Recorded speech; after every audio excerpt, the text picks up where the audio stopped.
Hello, and welcome to this podcast by the Center for Geopolitics at the University of Cambridge. My name is Philipp Hirsch, and this is the first episode of our podcast series on Germany in the world. In September, Germany will elect a new parliament. We don't know what the result is going to look like yet, but one thing is for certain: there will be a new German chancellor. After governing the country for 16 years, Angela Merkel is no longer running for office. Her successor and their government will have to tackle the fallout of the corona crisis and several global challenges, such as the rebuilding of the Atlantic Alliance, the rise of China, or the climate crisis. Germany is one of the major global economic and political powers. And so the Center for Geopolitics felt that this is a good moment to assess where Germany stands today in the world, what this election is about, and what themes and what people are going to shape this summer's campaign. The focus of today's first episode is going to be Merkel's legacy as Chancellor, as well as her potential successors. And to discuss this, I will be talking with John F Jungclaussen. John is a historian and journalist, and until recently, for 20 years, he had been UK correspondent for the German newspaper Die Zeit. John, thank you so much for joining us today. Hi, Philipp. It was a pleasure. Thank you. Now, Angela Merkel has been shaping, you might even say, dominating German politics for 16 years. What would you single out as the key characteristics of her time in office? I think you look at two events, I think that shaped her time in office, which were, of course, the Euro crisis, which started at the end of 2009, the European sovereign debt crisis that put into sharp relief the flaws of the great post-war European construct that was Europe, and specifically the single currency. And I don't know to what extent you want to go into the detail of what happened then, but people will remember the problems that were faced by people in Greece and Portugal in particular. And then, of course, the immigration crisis in 2015. That was the defining moment, I think, of her chancellorship, and gave her that authority that many people in the West continue to sort of admire her for, that sense of she is, you remember during the Trump years, she was seen to be the last man standing, the last person to uphold liberal values, whereas the rest of the world was descending into populism. Now, that's, of course, it's a crass exaggeration. But I think her unilateral decision to open the door to 1 million refugees was an extraordinary act of courage. And much to a lot of people's surprise, it worked out quite well, don't you think? I mean, I think the integration of these migrants worked better, turned out less problematic so far anyway, than people expected, in Germany too. And beyond that, her style of government, I think, also helped to bolster her reputation and ultimately Germany's reputation. Hers is a calm, considered, quiet way of governing, which again is very different to what we see in Britain during the Brexit debate, in America over Trump, and places like, think of what happened in Italian politics over the last few years, how noisy and sometimes crazy that seemed, or people like Bolsonaro in Brazil. And of course, I mean, first of all, remember how long she's been in power for. When she came into power, Tony Blair was still Prime Minister in Britain. That's how long ago that is. George W. Bush was president in the United States. So the only other person who rivals her, of course, is Putin, who has no democratic legitimacy. And I think it's remarkable in two ways. One, of course, there are people who don't know anything other than, a lot of people, young voters in Germany, who don't know anything other than Merkel being in power. So for them, this is a huge moment of change, first-time voters. And then I think you could look at these 16 years in power as maybe the end of that period post-unification.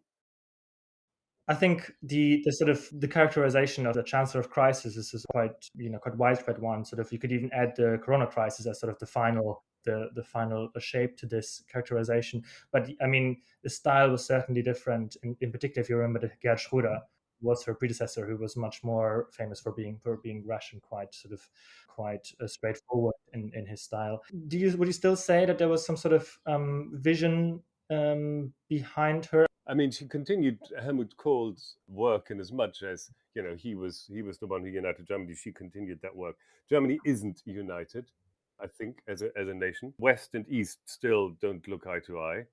But I think Germany, under her, of course, has become a much more pleasant country. She's moved the CDU way into the center. So one of the results of her chancellorship is, of course, the crushing of the SPD, which at the moment stands at, 15, 16% or something. Same-sex marriage was legalized. As I said, the integration of foreigners worked. Germany seems a lot more relaxed and at ease with itself than it was in the 80s and 90s. Now you already sort of elegantly led us on to the question of politics, since you talked about her relationship with the SPD. And I think so.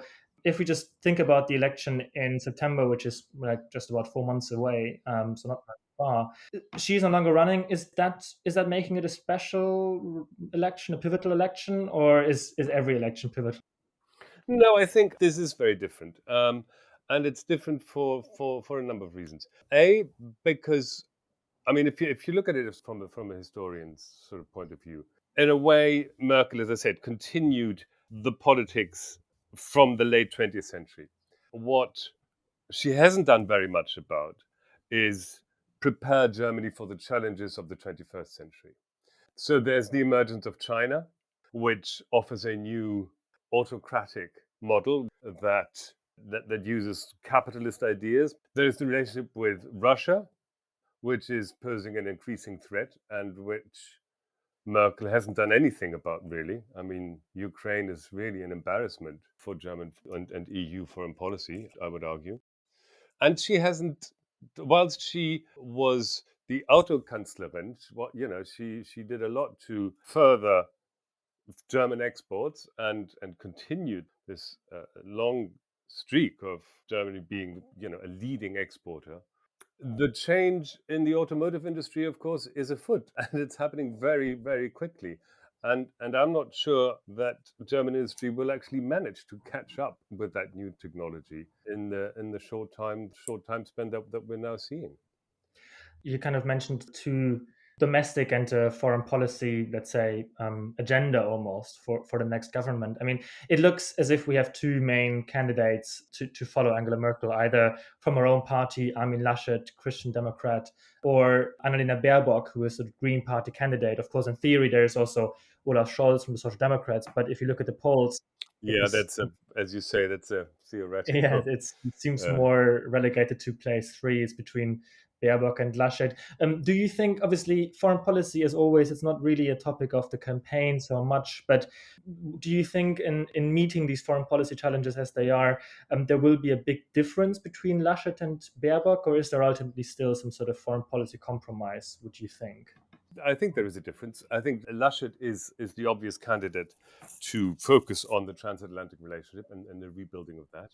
He is, in a way, I think he is a natural heir to Merkel.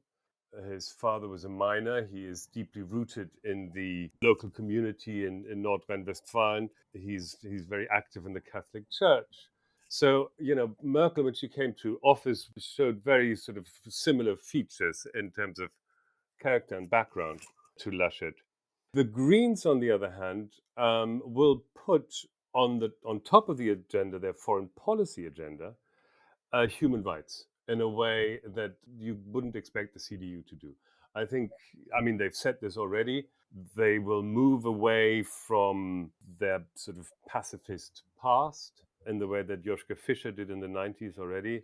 And the co-chair of the Green Party, Robert Habeck, went to Ukraine and already made very, very strong signs that he feels that even a military, if not an outright military intervention, but certainly a human rights aid with the help of the military is something that a Green Party would not just consider but actively pursue. So I think there's a very different focus. Of course, also equally in the relationship with China, whereas Laschet is likely to continue Merkel's policy to increase trade, and in the words of one of her advisors, perhaps try to achieve Wandel durch Handel, change through trade, change in Chinese policy, that is, the Greens will probably sacrifice German exports to an extent for insisting on a different relationship with China, where human rights are absolutely top of the agenda. Obviously, in terms of domestic policy, one can expect for a party led or a government led by the Greens, or with a prominent Green participation, even as a junior partner, a strong focus on the climate. Maybe even though that is acknowledged by the Christian Democrats, it's obviously not as much as a priority as it is for the Greens for them. Are there any other themes which you think that dominate or that differ between the two sort of leading sides here? Is this just about managing Corona crisis, or are there any big issues that really sort of shape the debate in Germany, in your view?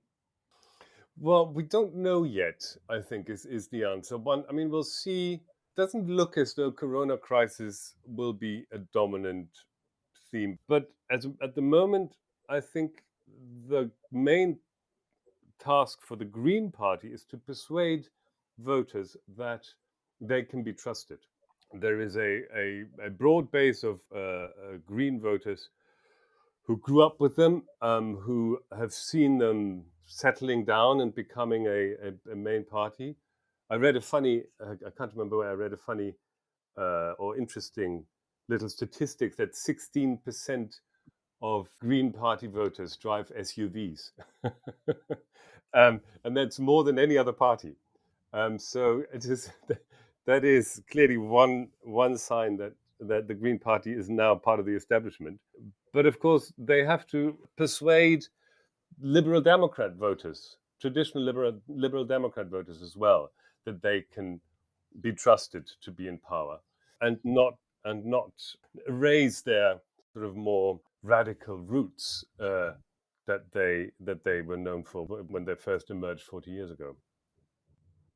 I want to move to the AfD in a second. Just maybe still one or two questions on the main contenders. The Greens, they had this before, that they looked very strong in the polls, and then I think in the last 2 or 3 elections, in the last month, they just had a sort of late drop in the polls, almost as if, a bit like you say, people then remembered their past rather than looking at how they started themselves right now. Is there a risk of this now, or are they just too strong that they can survive any sort of last minute doubts?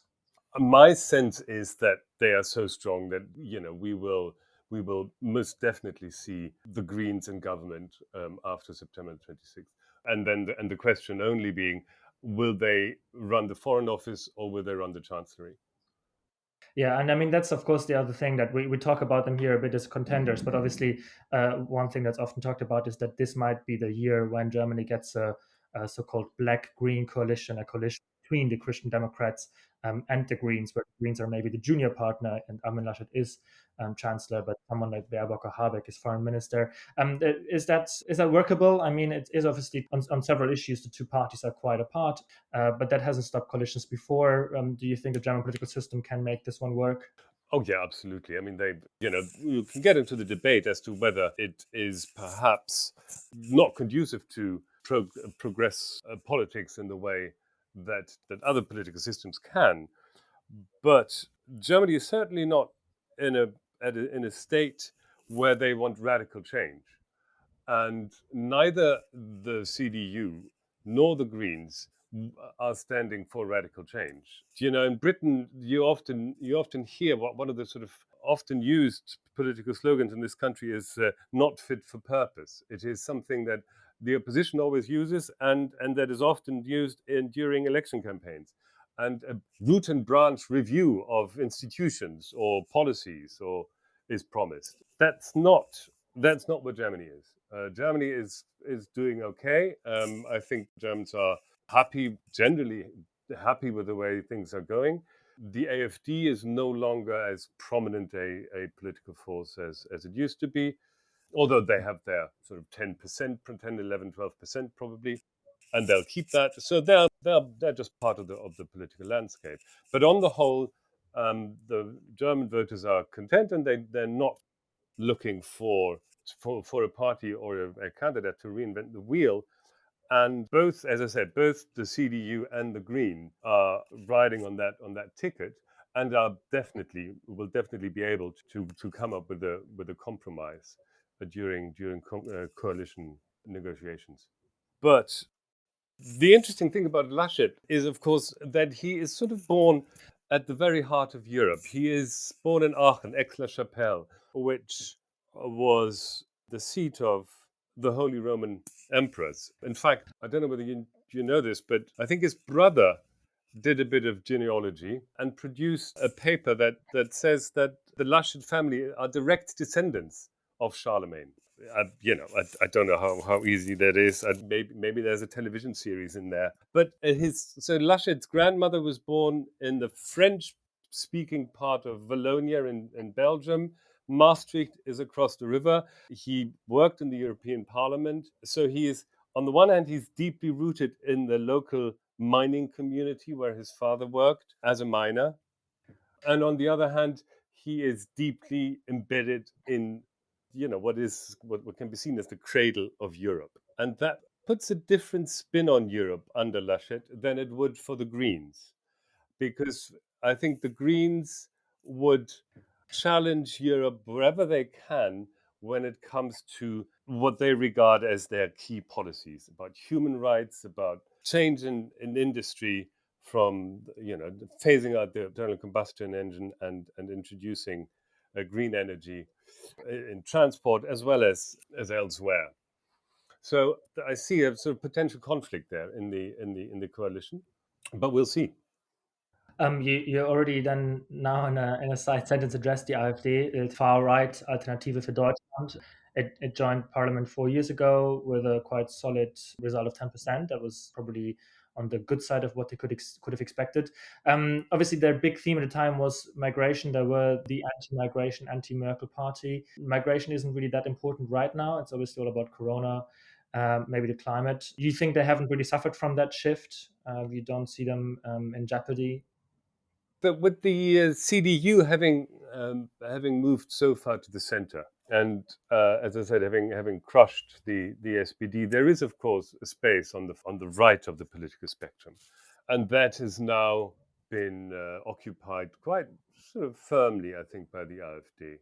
But in the same way that Die Linke, remember, the successor party of the East German communists, continues to be a part of the political landscape, I think these extreme parties are perfectly admissible. I mean, maybe unpleasant, and of course, the German Secret Service, the Verfassungsschutz, the Office for the Protection of the Constitution, is investigating the AfD continuously.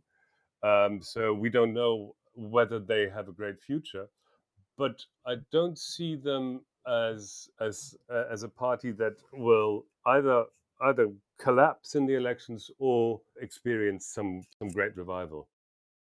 We talked shortly about the SPD. They've basically stagnated at what probably is some of the worst polling results in history, below 20%, maybe even below 15%. And that seems to be a pretty much a very constant trend. Is That's of course also something, the sort of the demise of social democracy. That's a European theme. You see this in France, you see this in Italy, I think. Also, maybe probably less in Britain. But But Holland, certainly, in the Netherlands, right?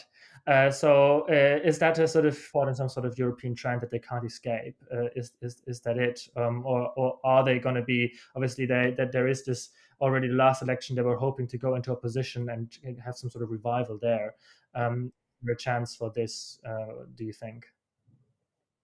Well, it's a curious phenomenon, isn't it? The decline of social democracy, because you'd have two crises that social democracy should have obviously benefited from. One being, of course, the banking crisis, when the taxpayer bailed out bankers to the tune of billions, and nothing happened.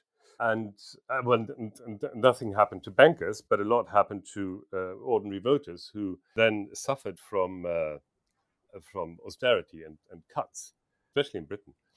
Less so in Germany, but as well. And then, of course, the Corona crisis is a moment in politics where people realize how important the state is. They rely on the state. Every prime minister's press conference becomes absolutely the absolute focus of policy, and we accept that whatever the government says we are allowed or not allowed to do is crucial in shaping our lives. So there is that sense of a different sort of a new sense of the collective, really, that conservative governments seem to have managed to fulfill very well. So the SPD in this country and social democratic parties in other European countries have not managed to benefit from these crises. Why that is probably too big a subject to go into here. But at the moment, I think the SPD would probably benefit from going into opposition and recalibrating itself. And maybe it's also time for a new generation. I mean, one of the exciting things about the Greens, I think, for many people is that young leader, Annalena Baerbock. You know, she used to do trampolining. I mean, how cool is that?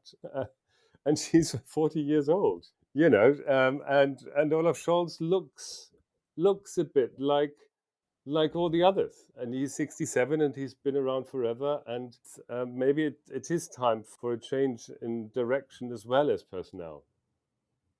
Last year, the Christian Democrats got a massive boost at the beginning of the Corona crisis, as it's as the image was that the government is handling the crisis well. Now, over the winter, this image was reversed, and there was a lot of dissatisfaction with the handling of the crisis. And it almost seems that the polling numbers of the governing countries are somehow related to the number of corona infections. And now, however, the corona infections are going down in Germany, the vaccination numbers are going up, and you're potentially looking at a quite sort of good, upbeat summer. People are going out again. The economy is thriving again. Is this going to be ultimately a sort of sign of how is the mood going to be in the summer? And if it's a sort of happy post-corona summer, the conservative Christian Democrats are going to profit from it, or is there something broken more fundamentally, and this is people have forgotten about this a bit more? Well, I think I mean, on the one hand, you're right. There is, of course, a sense of optimism, and that easily translates into a sense of gratitude, perhaps, on the part of the voters when they go to the polls. On the other hand, I think there's also a sense of the CDU has been, maybe they've been in power for a bit too long now. Remember, the corona crisis also produced a number of sleaze allegations and revelations that weren't, that serious, perhaps. And we don't even know, although charges have been made, that there have been no prosecutions, the successful prosecutions. So we don't want to anticipate that, but there is a sense that the Greens maybe it's their turn, and especially because they come along in a guise that is generally palatable and not, as we said, not too reactionary or radical. Maybe the Greens will benefit from that underlying mood for change more than the CDU will benefit from a general sense of optimism at the end of Corona. And another event that happened last week will help the Greens, which is the environment. You remember the environment ministers of the G7 met and agreed to implement policies to limit temperature rise to 1.4%, as opposed to the 2% in the Paris Climate Accord. Now, these 1.5% were the platform on which a number of green grassroots movements stood during local elections. And they made it difficult, for instance, in Baden-Württemberg. They stopped the Green candidate to win the elections outright and forced him into a coalition because they stole votes from him. Now, with the G7 committing to 1.5 degrees, that can only boost the support for the Green Party. Mm. Yeah, because it almost makes it implicit that they will have to stand for that as well. No longer a Exactly. debate. That's a very interesting point. My sort of almost final question: would you venture a guess for the future? Would you venture a guess for what's going to happen in September? Well, I think it's going to be. Oh my goodness, your guess is as good as mine. I think it is going to be a Laschet-led coalition with the Greens. So we'll have.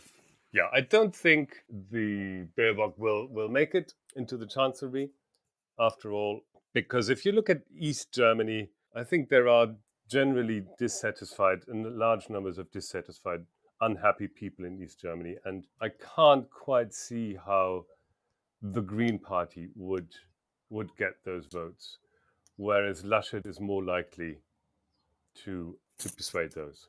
In such a scenario, I mean, we obviously talk a lot about Annalena Baerbock now. The co-leader of the Green Party, Robert Habeck, he's considered the more intellectual, the more sort of programmatic person. He's slightly older. I think he also has experience in government for a few years in a federal state, which he hasn't. Would, in such a scenario, he be German foreign minister or German finance minister?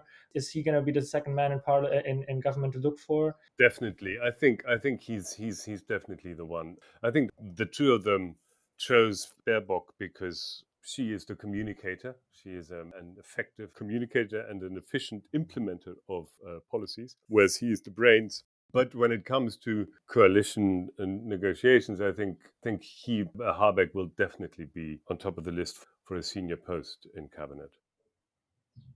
Okay, well, thank you very much, John Jungclaussen, historian and columnist, for being with us today and discussing the election campaign this summer. Thank you, Philip. Our next episode is going to be with Tony Barber, European Affairs columnist at the Financial Times, on European and British perspectives on German politics. Thanks for listening to this podcast on Germany and the world. You can find the Center for Geopolitics on Twitter at CamGeopolitics. All of our events and podcasts are advertised on our website at cfg.polis.cam.ac.uk.